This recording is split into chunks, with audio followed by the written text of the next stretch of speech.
What's up, you guys? Welcome back to my channel. If you're new here, hello, I'm Melissa. So today's movie-going adventures, we're gonna go see Speak No Evil. So quick little background. I saw the original back in 2022 when it came out, and it is a movie that I liked. I did find it kind of disturbing, kind of dark. So it's not one that I've rewatched, but it's a movie that I remember I would talk about it, I would recommend it. And I felt some type of way when I saw that there was a remake coming, 2 years later, which was odd to me because I know the original, which again, I haven't rewatched, but I believe it was mostly in English. So why even remake this? I know sometimes the excuse is because foreign films don't really travel well in America if people have to read the screen. I know that's true for some people, but why remake this? You guys, if you haven't seen the original, I beg you to go ahead and please watch it, because from what I've seen for this trailer for this new one, it's very, very similar. Okay, I don't want to spoil it for you. We're gonna go. I'm gonna see you guys in a few minutes where I'll give you my opinion.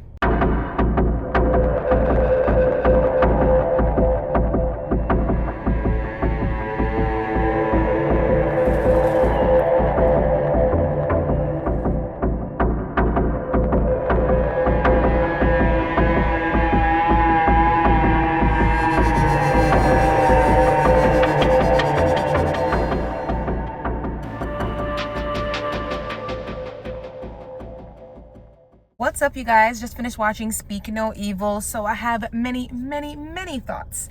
I can say they definitely Americanized it, okay?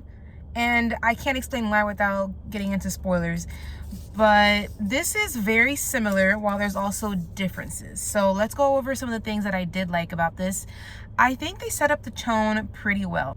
So the cinematography is very kind of idyllic. They're on vacation and everyone's being friendly and all chummy and chatting it up. And we see beautiful scenery. It's very green and beautiful with sunlight. And you just feel like you're on vacation too. But there's also the lack of a musical score. It has very little to no score in the movie. So I think with the idyllic way that it looks and with the lack of score, it kind of feels like something is off. James McAvoy and his family in the movie are being very open and friendly. You kind of feel like the American family, there's something is going on. There's a little bit of a strained relationship between the man and wife, and they are dealing with a very anxious daughter who needs her stuffed animal rabbit with her everywhere she goes. So I would say James McAvoy is probably the most well-known actor in this movie. And his performance was right on the line for me. It is borderline, meaning I think there are moments where he plays creepy and kind of disturbing very well, and then it kind of borderlines as to going over the top.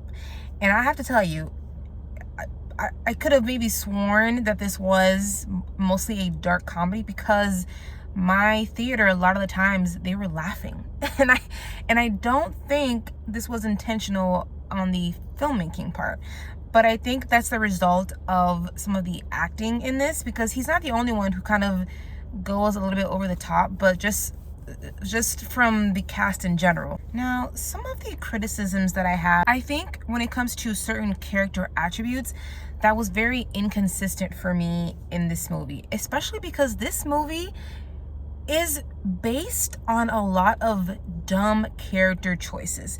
Now, I know as movie watchers, when we go in to go watch a film, there is a certain level of disbelief that you just have to suspend. That is the social contract that you kind of make with the filmmakers in that way. And sometimes you'll accept certain character moments, certain decisions that they make. Like, obviously that was dumb, but I get it. There's a screenplay, there's a plot that has to go along, so you have to do that. But I think this movie had so many moments where there's so many dumb character choices that it became a little unbearable. I got very frustrated, especially with the middle section of this movie, which feels like a little bit of a slog. So I do think it has some pacing issues there. It does take the time to kind of build up the suspense, and I understand that, but I think for me, I just got kind of frustrated waiting for something to happen. But I found myself very frustrated by character attributes, because there are certain characters in here that will say and do smart things, but then in the next scene, they are not doing or saying smart things anymore. And I felt like it was that way because it was plot armor. We need to have our characters be stupid and inconsistent sometimes. What I really did not like as well, I think this also falls victim to certain cliches that we have seen a ton of times in these types of films. And I'm talking about when the wife is the one that's kind of like calling out the fact that something weird is happening, it's disturbing, something's crazy, and then the husband's like, dear, nothing's crazy, it's fine, just smile, you're the one that's crazy, just be polite. And unfortunately, this movie meets that cliche that I was just like, I'm not a fan of that because it's tired. I'm tired of it. There are certain tropes that are in thrillers and horrors that are fun, and they are there as a device for a reason because they can work.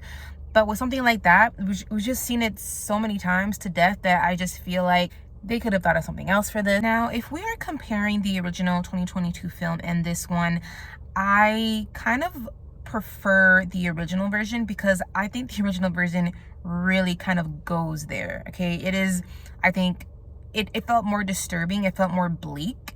And I think because this being an American production, they just couldn't go all the way there.